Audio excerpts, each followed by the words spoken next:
দুটি মনার নেই দুজনার, রাত বলে আমি সাথী হব যে,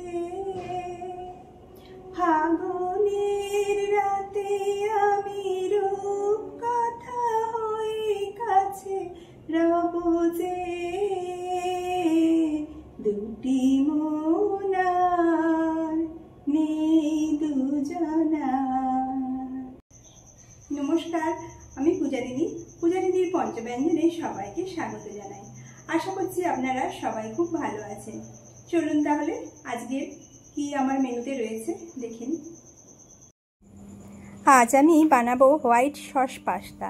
তার জন্য আমি একটা পাত্রে গরম জল করতে বসিয়েছিলাম। তাতে দিয়ে দিলাম 1/2 চামচ লবণ আর 1 চামচ সাদা তেল। এখন পাস্তাটা ঢেলে দিচ্ছি। আমি 1 বাটি পাস্তা নিয়েছি। এখন পাস্তাটাকে আমি ঢাকা দিয়ে 80% মতো সেদ্ধ করে নেব। তারপরে জলটা ছেঁকে নেব। একটা বাটির মধ্যে ঠান্ডা জল নিয়ে আমি এইভাবে ছাঁকনির মধ্যে দিয়ে ভালো করে একটু ধুয়ে নিলাম, যাতে একটার সঙ্গে একটা গায়ে লেগে না যায়। পাস্তাগুলো বেশ ঝরঝরে হবে। এরপরে একটা প্যান গরম করে তাতে 2 চামচ বাটার মেল্ট করে দিয়ে দিলাম 1 চামচ রসুন কুচি। রসুনটা আমি এইভাবে সরু করে কুচি করে নিয়েছি। তোমরা চাইলে রসুনগুলো গ্রেট করেও নিতে পারো। এরপরে দিয়ে দিলাম একটা মিডিয়াম সাইজের পেঁয়াজ কুচি, আর দিয়ে দিচ্ছি লম্বা করে কাটা ক্যাপসিকাম আর ছোট ছোট টুকরো করে কাটা গাজর। এরপরে দিয়ে দিলাম 1/2 চামচ লবণ। সবজিটা খুব বেশি নরম করে ভাজবো না, মোটামুটি অল্প করেই ভাজবো। এরপরে 1/2 বাটি সুইট কর্ন দিয়ে দিয়েছি। এখন ঢাকা দিয়ে মিডিয়াম ফ্লেমে 1 মিনিট একটু ভেজে নিলাম। দেখো সবজিটা মোটামুটি এইরকমই থাকবে, এর থেকে বেশি নরম করব না। এখন আমি প্যান থেকে সবজিগুলো তুলে নিয়েছি।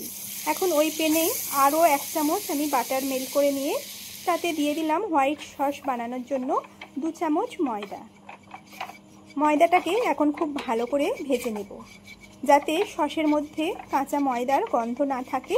সেই জন্য ময়দাটাকে কিছুক্ষণ ভেজে নিতে হবে। এরপরে আমি 1 গ্লাস দুধ নিয়েছি।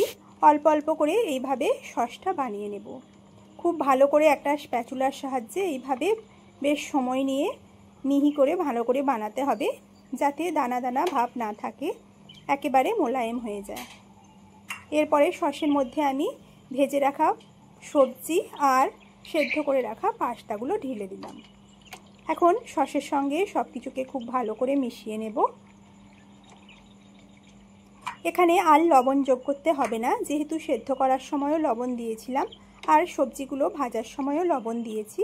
তবে তোমরা একবার চেক করে নেবে, যদি প্রয়োজন হয় দিতে পারো। এখন আমি 1 চামচ চিলি ফ্লেক্স আর 1 চামচ অরিগ্যানো দিয়ে দিলাম, আর দিয়ে দিলাম সবশেষে 2 মুঠো মোজারেলা চিজ। এখন সব কিছুকে খুব ভালো করে মিক্সড করে নেব। দেখো কত সুন্দর দেখতে হয়েছে।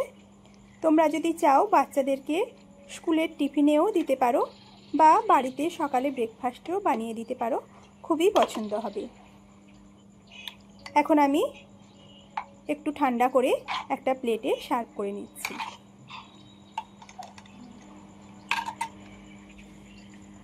তোমরা জানিও আমার রেসিপিটা তোমাদের কেমন লাগলো। দেখো কত সুন্দর দেখতে হয়েছে।